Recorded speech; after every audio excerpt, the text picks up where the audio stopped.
All right, we are right on time. Let's go ahead and get started. Welcome to today's session. We're talking about use of forensic peer recovery specialists to improve outcomes. I'm Carly Searcy. I'm Associate Director for Programs and Membership with ICU DDR. We are the International Consortium of Universities for Drug Demand Reduction. Thank you for joining today. I'm going to give a brief introduction for today's speaker, Justin McNeal. He will present for around 40 minutes, and then we should have time for questions and answers at the end of today's event. During the session, I will post my contact information and a link to learn some more about our no-cost ICU DDR membership for faculty members and universities, and invite you to reach out to me if I can be helpful. With that, it's my pleasure to introduce today's speaker, Justin McNeal. Justin is a person in long-term recovery. He's a nationally certified peer recovery specialist and a certified peer support specialist. Justin runs the Justice Involved programs and is a trainer at a recovery community organization based in St. Paul, Minnesota, in the U.S. Justin is also a person with a criminal background and has a deep understanding of how our criminal justice systems in the United States work. He's driven to help others navigate their own recovery and their way out of criminal justice systems. Justin, the floor is yours. All right. Woo! Thank you for the great introduction, Carly. So glad to be here, everybody. Yes, as my bio said, I am Justin McNeal. I'm a person who, for many years of my life, struggled with substance use and acquired, they call them felony convictions in the U.S., but 6 different felony convictions due to my substance use. They're all related around theft and things of that nature. And couldn't really ever seem to get it right until I removed the substances out of my life, and my whole life started to change.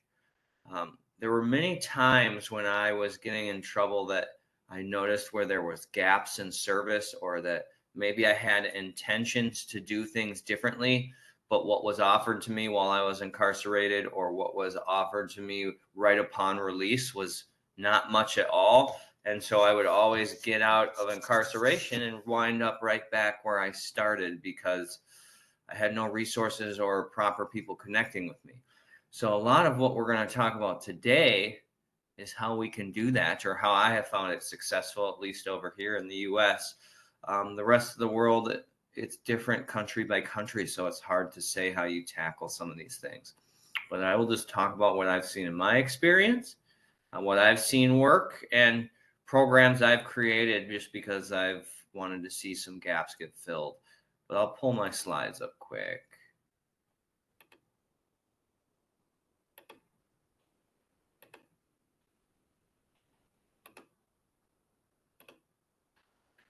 So we get to take a trip down memory lane, but really quick, as it was announced before, my certifications are all around different versions of peer support, whether that is with mental health, specifically working with justice-involved populations, and the recovery piece from substance use disorder. Here's a fantastic picture of me, one of my arrested pictures when I still had hair, funny joke. And this was 2 years before I started to turn my life around. And my last arrest was when I was 30. I'm now 37, so I've been successfully in recovery for about 7 years, which has just been a beautiful thing for me. But very miserable, very sad. But I always like to go. You can go from this to this with a little bit of hard work and a few other things that we'll probably get into today. So when it comes to me doing peer work, I started as a peer recovery specialist or a peer support person, worked up into program management, then started building out programs and trainings around harm reduction, justice-involved populations, you name it, and worked my way up to a director at a nonprofit that I work at now. And so I started as a volunteer and made my way up to director with lots of hard work. And some of the programs I've created specifically for what we're talking about today is I've created letter programs in correctional facilities where people can get connected with a peer recovery specialist and start talking about things going on in their life. Maybe they want to get connected to resources. We do that as well. And I'll get into some more of those details soon. I've created programs in courts. In the U.S., the court system, there's several different court systems. There's federal court, there's state court, counties, and it's important to have different interventions at these courts where people can get connected to peers. And so we build programs like that. Also with different types of probation, and we've been in county jails and prisons. There's a difference in those, whether you're under a year or under in the US, you're in county jail, and a year or more, you go to prison. And then on the reentry side, when people are returning from incarceration, I'm building programs and connecting with them and helping them return into the community. This also leads to me doing trainings like this, and I have also created a 5-day training for peers working in the field on how to work with people coming out of incarceration or dealing with it currently. And we're going to go into some of that as well today, some of the training stuff, which is exciting. So as you can see, over the course of the last handful of years, I've gotten a ton of experience working inside facilities, outside facilities, building programs for this population and trainings for people working with this population. Because just as important as training people who want a good skill set who are incarcerated is training the people who are going to work with them. Because there's a lot of behaviors and things that you need to become aware of, even just as a peer, when working with people.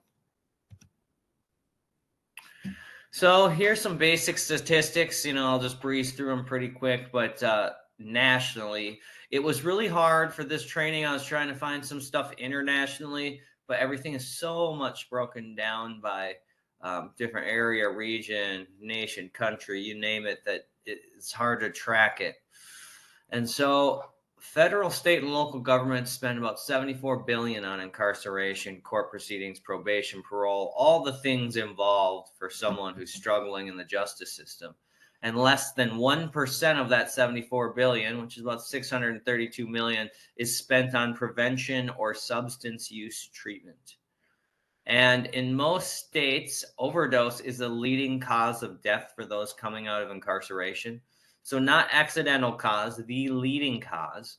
In the state of Minnesota, where I live, it is the leading cause, and people who come out of incarceration are 27 times more likely to overdose than the average opiate user.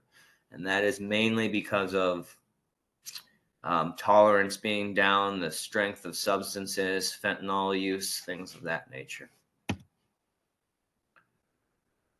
So of 2.3 million U.S. inmates, that's state and federal and county, 1.5 suffer from substance use, and another 458 either had histories of substance use or were under the influence when they committed their crimes. So combined, and this is pretty average all across the country, anyone who is dealing with incarceration, 85% of them make up the criteria to meet for substance use disorder. So you would think maybe we should get some people plugged into these areas that have struggled with substance use and found recovery themselves. We have a really big organization in the country called NAMI, the National Alliance of Mental Illness. And they have some really staggering statistics about mental health in incarceration, and that 37 in state and 44% in local jails are diagnosed with some sort of mental health condition. This is twice the prevalence of mental health in the community that we have in incarceration. And really what's happened is America's jails and prisons have become de facto mental health providers. And oftentimes it's a great cost to the well-being of people who are struggling with that. About 63% of people with a history of mental health do not receive that treatment while incarcerated. And it's also challenging for people to stay on medications that were working for them. Oftentimes facilities have rules and regulations that don't allow certain medications. So something that would make someone stable, they're now not allowed, and they become unstable. And then 50% of people who receive their medication don't receive that same medication when they come in. And what's really hard is a ton of them stop taking medication if they start getting stable once they're released. It's this idea of, well, I'm not in jail or prison anymore. I don't need to take any more meds. And as sure as a lot of us know, that kind of thinking can really wind you back up in the same place pretty fast because of You might resort to substance use or committing more crimes or acting out if you're not on medication that is helpful for you. So with these kind of numbers, how the heck can we help people? Oftentimes when you hear about the justice systems, you just hear about the terrible numbers, and that can be depressing and sad, but the good news is that there's some answers out there. And I don't think it's a silver bullet, but I think a good answer is forensic peer support or forensic peer recovery support. The only difference between the two is peer support is mental health, peer recovery support is substance focused. In some parts of the country, we have dual diagnosed peers. And so a forensic peer recovery specialist are certified peer specialist or peer recovery specialist who utilize their own history of the criminal justice system involvement and their own mental health and substance use recovery to deliver behavioral health and supports to criminal justice involved individuals. So I use my past, I guess I forgot to mention, in the years of me getting in trouble, from 15 to 30, I kept getting in and out of trouble, in and out of treatment, in and out of jails, trouble in school, you name it. I spent about just a year of my life in different correctional facilities. But wouldn't it be just the craziest idea ever if we pair people who are struggling with recovery and reentry into the community with someone who's done that successfully? Seems like common sense to me. Because I know back when I was in jail, if someone would have sat down and said, hey, man, I've been in jail too. I struggled with the same drugs that you're using now. I'm telling you, there's a way out of this. I might want to listen to that person. There's so many times I was looking to connect with that person and they were never there. And so it's really important that we have this kind of work. So it was hard to find anything nationally once again on this roll because I don't know, in different countries, they may have a different name. Forensic is what they use here, forensic peers, and it's kind of this investigative process, which we're going to get into. But here's some states. Over half the states in the U.S. have adopted these, but really Pennsylvania, Arizona, and Georgia have really come really far with it. All the other states have multiple programs, but those top three that are in more bold really have it every step of the way. And I like that little slide that the most important part of preventing a return to incarceration starts before one is released. And that means is that you have some sort of release planning that you're working on with your participants well before they get out, because there's something to be said about having a plan written down before you get out of incarceration about what you're going to do your first 30, 60, 90 days. So forensic peer recovery specialist services. They're based on lived experience. I'm sharing my navigation of the justice systems and my recovery with you to help you figure out yours. It's voluntary. People are not forced into the position. They sign up for it and are a willing participant, which makes it a mutual and reciprocal process. We like to call that a two-way street.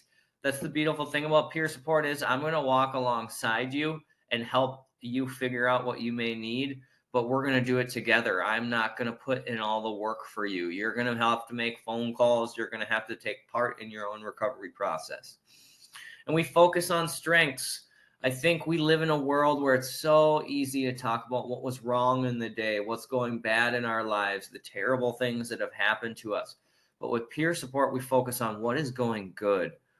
How resilient are you? What kind of strengths do you have that we can build off of for employment, housing, better relationships, you name it. And it's transparent. I will not be talking to people or doing things without your consent or knowledge of that. And it's adaptable. That means that over time, the relationship, the peer-to-peer relationship may change. And that's good. It's a good thing. I mean, let's say I'm working with someone and all of a sudden they start struggling again. That doesn't mean I discontinue services. It means I adapt and come with a different approach. And it follows a continuum of care. We so often in the U.S. have this acute care model where someone who's struggling with something, it would be like an analogy of them going into the emergency room and never leaving there. So we do that with substance use. We give someone 20 days of treatment and then we graduate them and say, good luck, when we know that there's going to be this continuum of care after substance use treatment that they're going to need to stay well. And it's delivered by peers who have been successful in the recovery process. That's important. You need to know how to navigate your own recovery to help others do that. And you also need to be a good place in your recovery. And it's person-driven, self-directed. The person decides where the relationship goes and what they want to work on. I'm not forcing them into a box, if you will.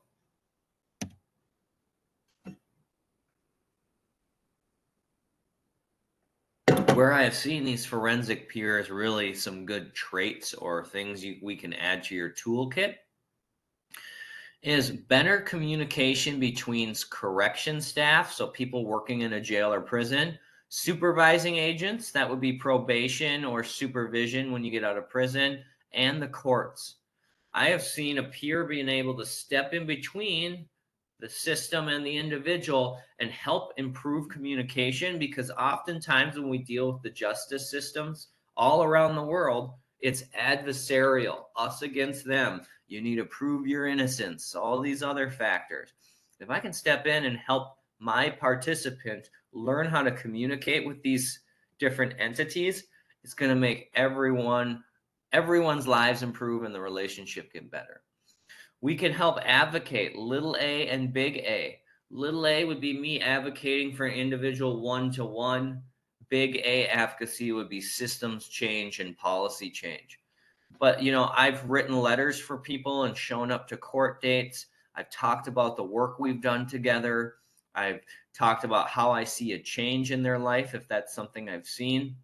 And those sort of things, I've seen people get treatment instead of jail, reunification with children, lesser prison sentences, released from prison back into the community. Advocacy can go a long way. The courts love to see that someone who's struggling has a support person, because support people are key factors in the wellness. We can help navigate the court system. I don't know about all of you, but the United States court system is vast and very complicated. Every single state does court and their justice stuff different. And then when you break it down by, is it state, is it federal, they're each doing different things. And then you have counties doing different things in each state. And it can become a whole mess and nightmare. And so if we can learn that process and help someone who's crash landed in court, maybe for the first time, navigate that, it's going to be helpful. Just helping explaining the criminal justice process. It's like crash landing in a whole new world when you first get in trouble. And the language they're speaking, no one does a good job at explaining what it all means. And so just kind of like the court process, we can help with that. Just as much as we can help with this forensic peer work planning reentry. So in our country, we take someone who's dysfunctional, we put them in a facility for multiple years with other dysfunctional people. Why would we expect change to occur? And so us as forensic peers need to get into these facilities before they get released and help them start planning on what might be different in their lives this time. Because a lot of people, it's shocking, don't even have a plan when they get out. And we wonder why people keep returning to incarceration when we have something set up that way.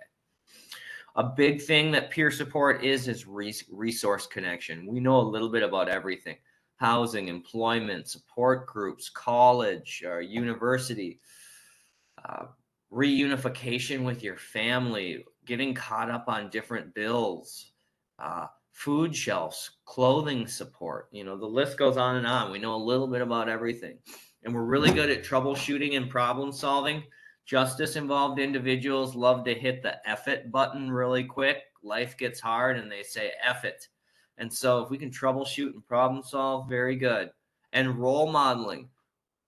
Me having navigated my criminal background and being in recovery, even though that may not be that exciting to some, is contagious to other people that are trying to navigate that. So when someone sees that I've done that, they're going to go, oh, I want what Justin has. or I want that in my own life. And so just by role modeling the right way to do things, it can get you a long way.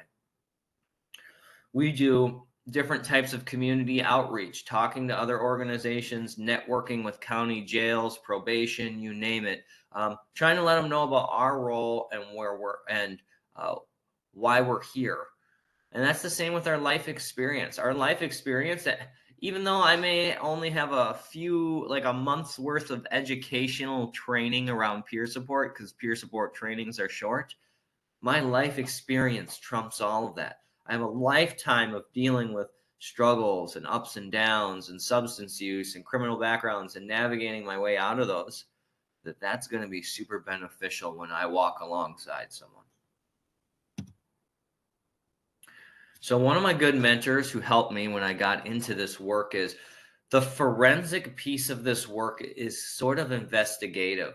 So when I work with a participant, unbeknownst to them, I'm going to do a little research on my end about their criminal background.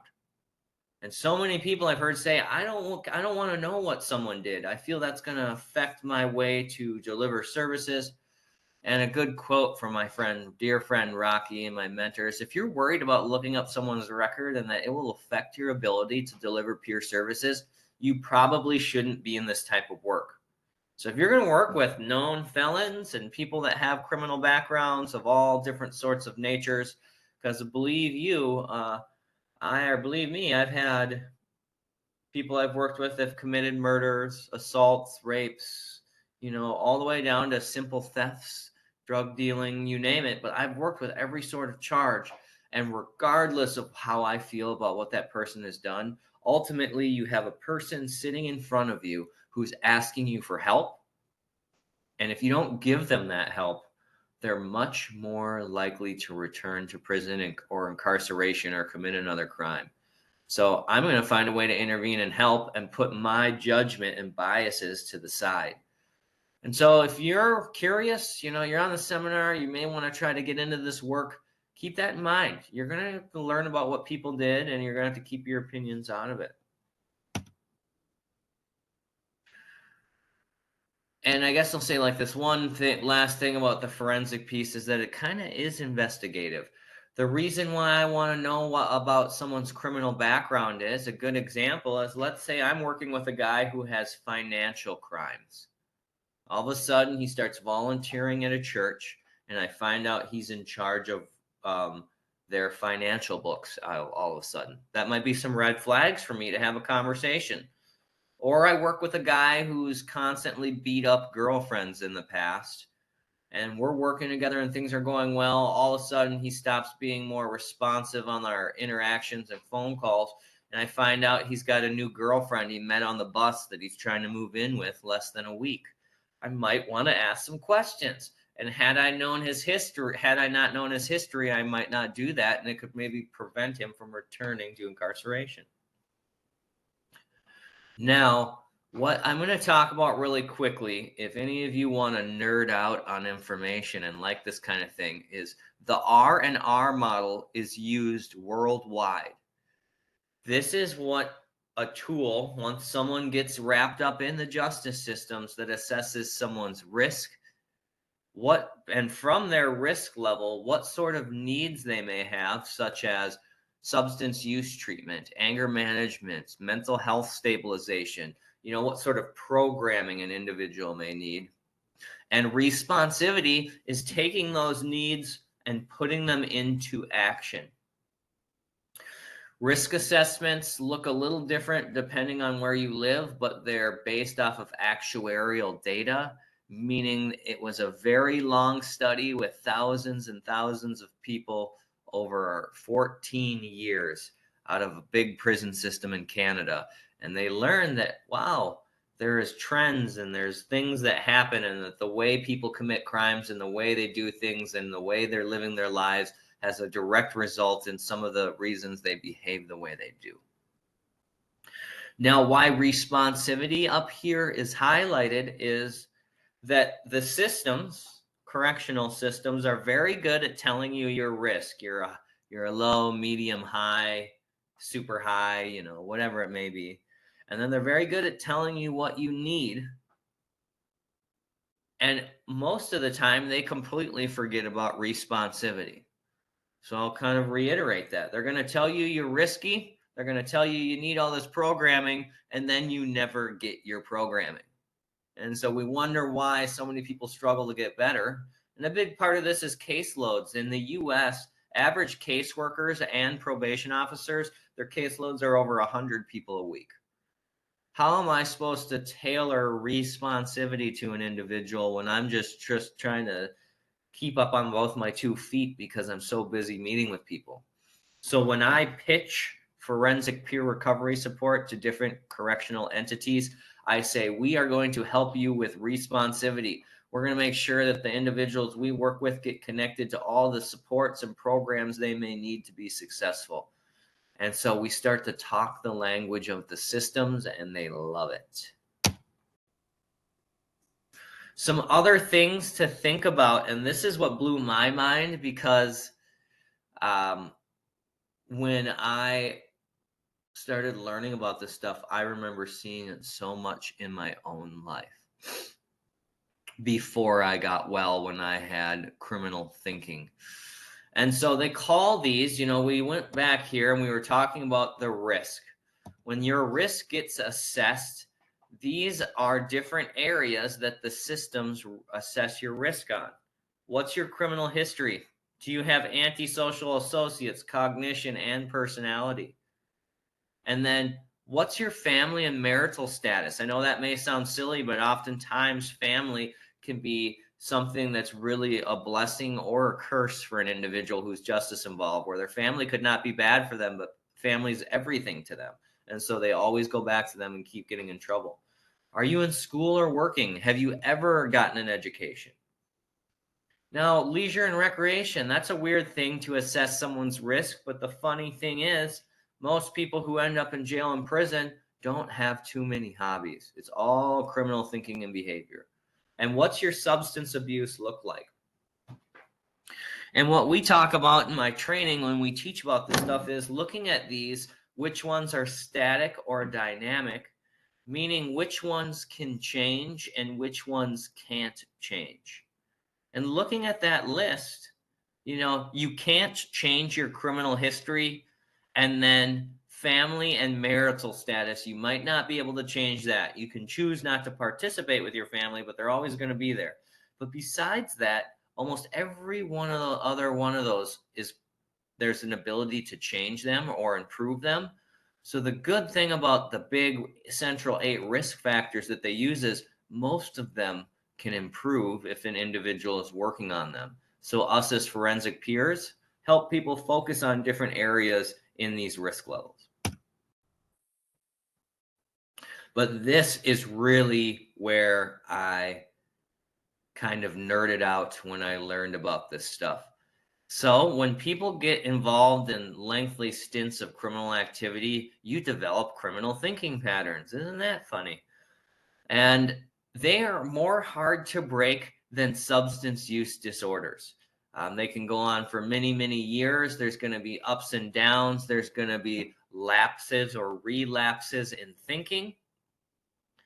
And this is a basic list. You can almost sum up all criminal thinking. If you deep dive into this stuff, there's some long lists, but you can pretty much break it down into these 10, about 10 of them it is, or 8. Is power and control, someone who always has to be in control of stuff. The victim stance. When you talk to someone who's justice involved and hasn't been working on their life, and you ask them how they ended up in prison, usually the first word out of their mouth is they. They did this to me. It was him, it was her, it was someone else. So that victim stance, poor me. And then pseudo integrity. You find something to elevate yourself. A good example of pseudo integrity is I would steal, but not from I would steal from corporations, but not from small private businesses. I was a drug dealer, but I never dealt drugs to kids. So you enforce this bad behavior and make it okay by some sort of action, if that makes sense. Unique status, and that just means all of you on this Zoom call, you understand that the rules apply to you, but I'm special. Those rules don't apply to me. I can do whatever I want. Extreme thinking can be really scary, and it happens a lot with justice-involved people. There's no middle ground. It's either all the way over here or all the way over here. Super optimism, that can be a good thing to work with, but how this shows up is when I get out of prison, I'm going to get a full-time job. I'm going to go to college full-time, and I'm going to start a nonprofit business. Hey, man, those are all great things. I'm not going to tell you can't do those things, but let's do one at a time, because that you get so optimistic you're going to land flat on your face, because when it doesn't go your way, it's not going to end well. And then catastrophizing. This can look like someone not having their probation officer answer their phone calls, so they decide to go on the run or start using drugs again. It goes with that extreme thinking. There's no middle ground. And then something for nothing. This sums up criminal thinking. What are you going to do for me?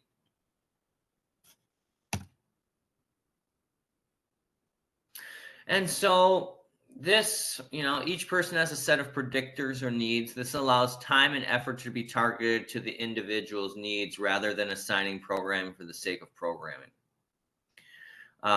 And there's other non-criminogenic needs, such as getting a driver's license, that directly impact a criminogenic need, like meaningful employment. So there can be ones when we look at those risk factors and needs that there can be criminogenic factors and non-criminogenic factors that tie together. But this is important. Why we just don't give people programming for the sake of programming, because what they have found in studies is if you take low-risk individuals and you put them in a correctional facility with high-risk individuals, the lows become highs. You would think that the low-end guys would bring down the high end, but it goes the other way. And so we need to know who's high risk and what kind of programming they need versus who is low risk and what kind of programming they may need, and it's going to be much less than a high-risk individual. And I talked about how responsivity is the missing piece, and this is really where us as forensic peers can step in and show probation, the courts, and whoever how we can help them apply this. This is another exciting thing. This is mainly just in the U.S., but SAMHSA is the Substance Abuse Mental Health Services Administration. It is a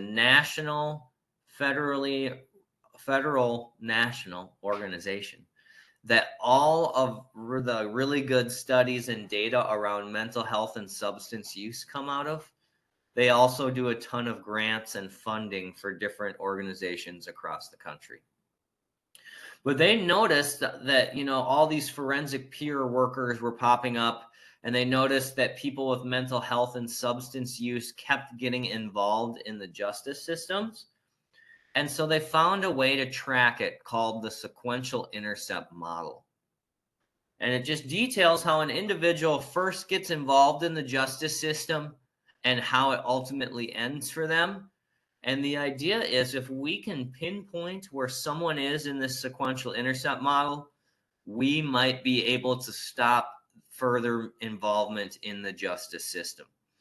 And, right here in the beginning, intercept 0, it's just crisis lines. Let me see if I have it with all the slides. Yeah, I'll break down each. But you can see it starts with community service leading into law enforcement and then into your initial court and detention. Now at intercept 3, you're officially in jails and courts. Then we're back at your reentry and community corrections with all these steps in between.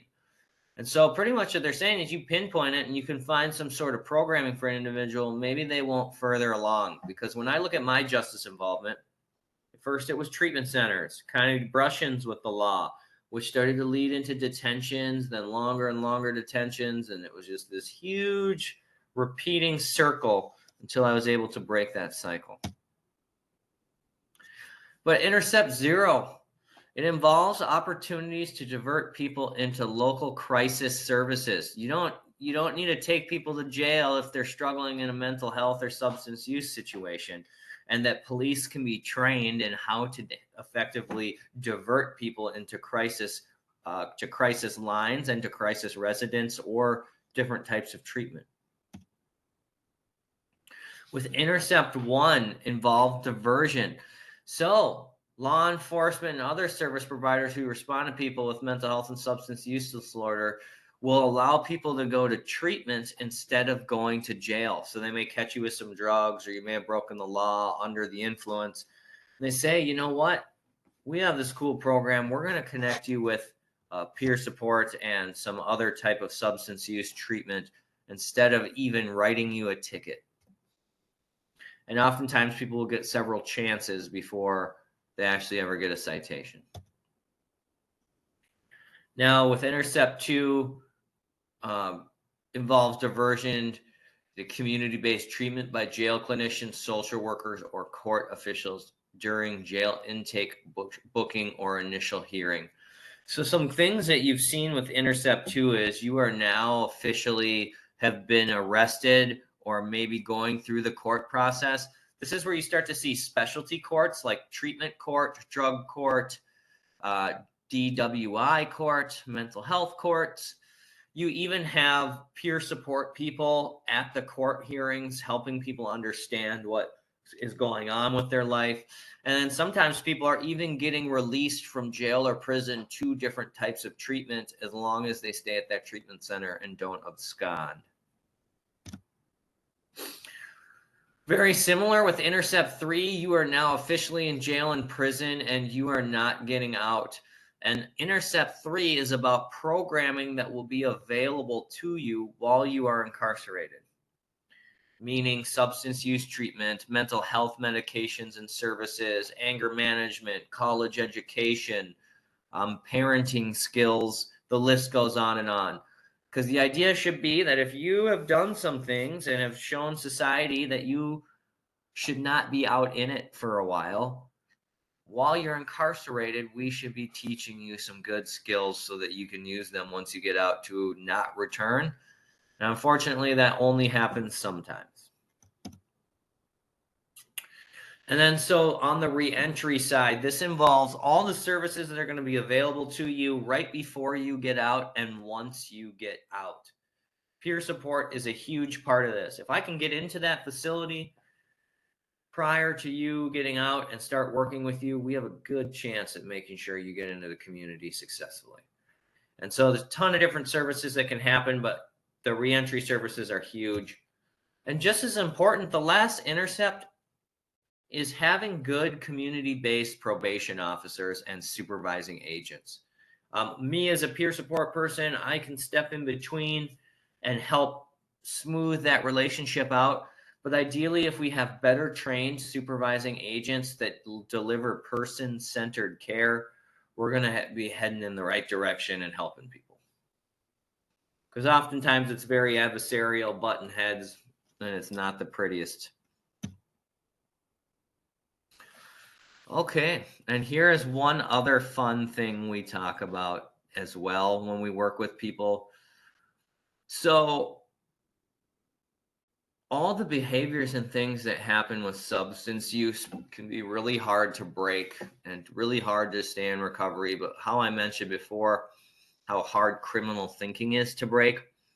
When you've successfully stopped living a criminal life and leaned away from criminal thinking and behaviors, they call that desistance. Desistance is a process at which a person arrives at a permanent state of non-offending and distancing themselves from criminal activity. You may have heard the phrase cease and desist. This means you need to stop whatever you're doing. And so when a person stops offending, we call it desisting, or the systems call it desistance. And that it's neither quick nor easy. So a good example of this is it took me years. I got into recovery from substance use right away, but it took me years to unlearn my criminal thinking that I had ingrained in me for so long. It's still hard for me to see something like there's no staff member in a store and I think I could easily walk out with this. Or if I realize a grocery store forgot to charge me for something, going back to the grocery store and paying for that. It took me years to learn how to do stuff like that. And that people are going to struggle. They're going to do really well. It's going to go up and down. There's going to be successes and failures, and it's just like anything we're trying in life. Desistance can happen. And another thing that's important to look at when we work with this population is the fancy word recidivism. And that is measured by criminal acts that resulted in rearrest, reconviction, or a return to prison. Those are three main factors that drive recidivism. And with or without a new sentence during a 3-year period. So I can't see any of you. Usually I make people guess, but I'll just give you the statistics and they don't look good. In our country, if you follow a group of people for 3 years, upwards to 75% of them will be back in prison with a new felony within 3 years. If you move it to 5 or 8 years, you're looking at more of 80 to 90%. And so that's not just that's not even factoring in people who get their probation or parole revoked, people for whatever reason get brought back to prison for many different factors. Just going to prison on a new crime after you've been released, about 75% in 3 years. It's wild. And then, like a good example in my state where I live, the prison system here, 40% of people that go into prison in Minnesota every year are release violators. So it means people that were just released from prison and they broke some sort of rule and had to go back. And so 40%, if we could just focus on that group alone, we could make a huge difference. And for me, what I think will improve recidivism or people returning to prison, it's something that we call grit or internal motivation. If you can get someone to have a reason why they don't want to go back and get them to think about that reason anytime they're trying to do something not in their best interest, it can really help play things out so that they don't return. The 40% release violators, we need to have more options instead of just bringing someone back to jail or prison because they're not passing drug tests or not complying with supervision. There's some other intervention we can do instead of immediately returning people to incarceration. I think having forensic peer mentors embedded all over would be very helpful. More meaningful programming on the inside. If there's better programming and things that people can learn and grow and even leave with certifications for employment or something like that, you've come a long way. Training and job readiness. Some people, surprising as it may sound, may have never had a legit job their entire life. And so there's different levels of employment readiness. I can't just send one person to a place if they're not ready for it. And another guy I can because he's gotten properly trained. We also talk about pro-social activities. That's a criminal justice word, pro-social. That means what sort of positive activities are you doing in the community besides just with your family or on your own? They want to see you're doing good things in the world. Getting people connected to pro-social activities, getting them to see that that the world is bigger than just them. A stronger focus on responsivity, like we spoke on. More programming, developing along all areas of the sequential intercept model, and even prevention along the sequential intercept model. And having better trained correction staff and supervision. It's amazing some of the trainings I do, how little some of these staff know about what these individuals are going through or how to help them. You will get these slides, and so if you click on these slides, I looked this up real quick, but it's a world population review, and when we were talking about recidivism rates, you can view them all over the world and how many people returned. And so I know we're running short on time for questions, so it's just a little tool that you all can use on your own when you get these. It's just based out of Minnesota. I show this in one of our trainings, but this is a recidivism study of a 9-year follow-up. And you can see some of the rates, how crazy they are of people returning back to prison. What's going on with the property people? They love to steal stuff. And you have drugs, public order, all violent, and rape and sexual assault. But regardless, the numbers are all pretty high across the board.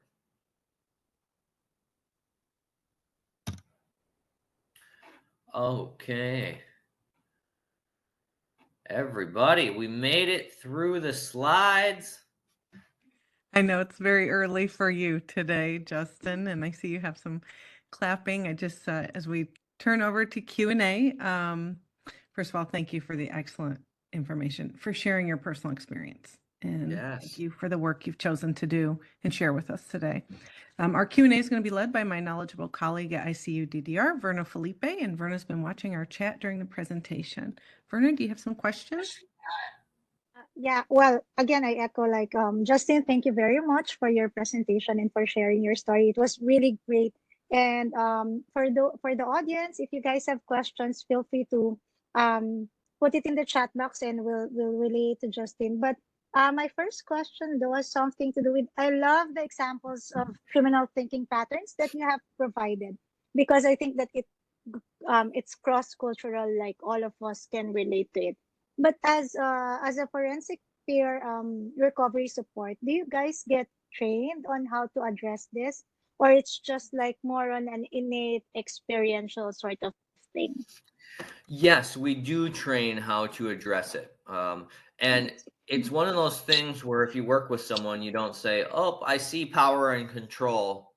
It's more so that you're aware of it and learn how to kind of ask the right questions to work around it. Okay, so that's so like the training that you got to become, you mentioned that it's short. How short is short? Yeah. Like for the training. Most peer support people go through a base training that's 1 or 2 weeks long. And then to get extra credentials like the forensic piece, you go through another week-long training. So in total, they only get about 3 weeks of training. That's great to know, because like I think that duration, even though short, makes it like very feasible, right? And for we have a lot of participants from middle to low income countries, and I think that sometimes longer training would not make it possible because of the expenses and everything. But like hearing you and seeing you, we know that it's possible even with some form of short training that this can be done, right? Yes.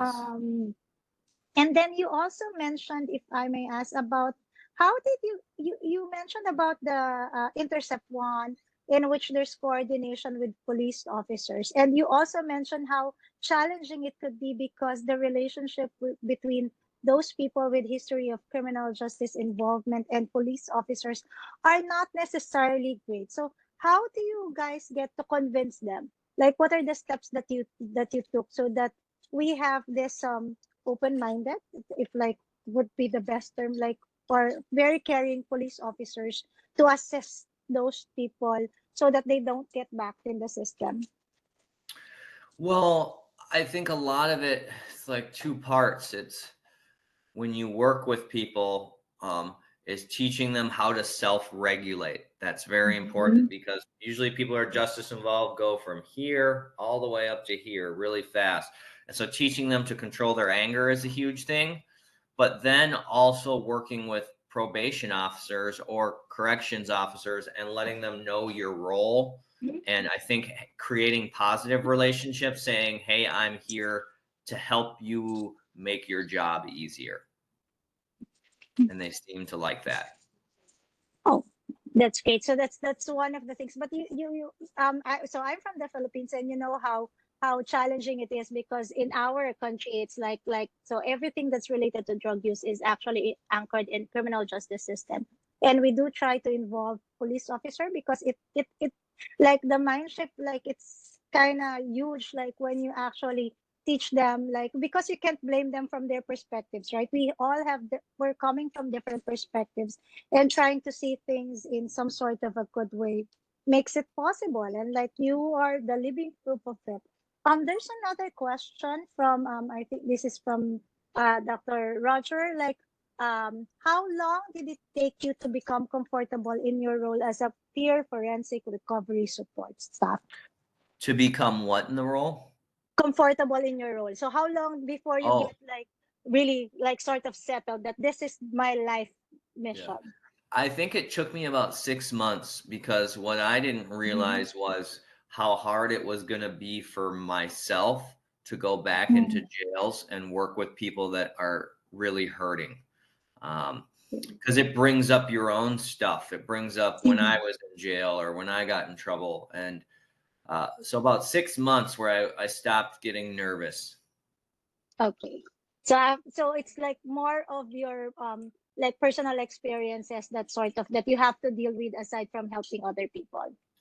Yeah, and I would say too, what blew my mind, and I'm sure it's like this all over the world, is how appreciative someone that's justice involved is that you're willing to even talk to them. So like just the fact that you're willing to go into a jail and hear someone who's done something bad, hear them out and try to help them. There's more people that are so appreciative and want the service than you could imagine. That's great. Another follow-up question. What things did you need to adjust, or are there new skills that you have to gain to become a more effective peer recovery specialist? You know, for me, I think it was learning specialty things. So, like me learning how to work with justice involved individuals was part of it. But then another big part of my recovery work was learning about harm reduction, because we live in a world where harm reduction is really big now. And so, yes, I think the goal with anything is every year you should be learning more skills so that you can be the best you can possibly be. So you mentioned about harm reduction, right? So like how does that what they call this? So what's your perspective on that? When you say harm reduction, what do you mean by it? Well, harm reduction can be wearing a seatbelt. It can be taking an ibuprofen for a headache. For people who use substances still, it can be testing your drugs, using a sterile equipment every time you use it, reducing your use. I know some people that don't inject heroin anymore, but they can smoke cannabis from time to time. It can be on medications for opiate use disorder like Suboxone or methadone, nicotine replacement therapy. The list goes on and on.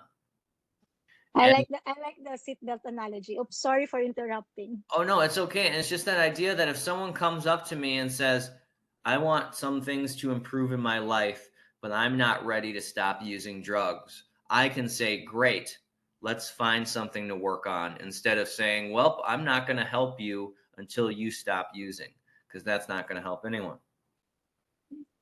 I think that's a great perspective. There's another question here. This is from Carly. Like, do peer specialists have better outcomes in terms of your own long-term recovery, either from research that you know or from personal experience?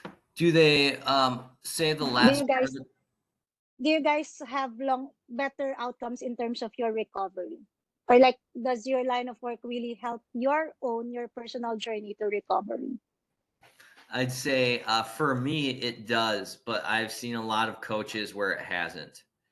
It can be Mhm. it can be very hard seeing suffering over and over again every single day, even when people's lives get better. But for me, I love it. That's why I work so hard. I just love it. So are there any other challenges that you can think of that makes it like maybe more not to sorry this but like in your own line of work? So you mentioned a little bit about coming back with the trauma. For some people it's not working. What do you think, like do you think are the characteristics of people that would actually thrive in this field of work? I think people that can think quickly on their feet, that like working independently, and that know how to walk the walk. So I have to do two different things. I have to be one way when I work with my participants, and I have to be a completely different way when I talk with correction staff. So Mhm. every correctional entity has its own language and its way of doing things, and I need to learn how to walk in both worlds. And I think that that's one of the biggest skill sets that someone needs that will keep them going. Oh, okay. So I think this is my last question, not unless anyone else would want to ask, but I think I would like to seek for your advice. So we have audience from globally who may not actually have that, so they might not have the experience being involved in criminal justice, but what can you tell them in terms of advocacy? How can they probably help start this process, or like what can be done so that we can support? You have mentioned a great thing about like how it is like the people keeps coming back on the system because we tell them that they are risky, they tell them what's wrong with them, but we actually don't provide them the programs that they need. Yes, I think a big place to start is working with wherever they call it, where they live, probation. So when people get out of jail, or if they don't go to jail and they just get a probation officer, it's a really good place to start and make connections and be able to get your foot in the door, because one of the hardest parts about this work is getting the systems to buy in. So I'd say, hey, I want to help your clients, and they'd say why, or they wouldn't really know what my role was. And so you just got to get one program started and do some really good work, and then it's people start reaching out to you to want to start more programs. We kind of call it finding a side door, because people are going to tell you, no, we don't want your services. And then you find the right person that does. So thank you very much for your presentation and for patiently answering all our questions. Are there any other last taker from our audience? So we have a lot of thank you from the chat as well. And we really do appreciate you sharing. Like, as I mentioned, it's not just like, sharing knowledge is easy, but sharing your personal experience is much harder. So that's much appreciated, Justin. So Thank you very much. Thank you. I'll Thank you, turn you Verna. over Thank you, to Justin. Carly. Yeah, that's the last group of people to thank, are folks who joined us today. It can be very early, or where Verna is, very late at night. And we really appreciate your time and your connection with us at ICU DDR. And I look forward to working with you all in the future. Be well, everyone. Bye now.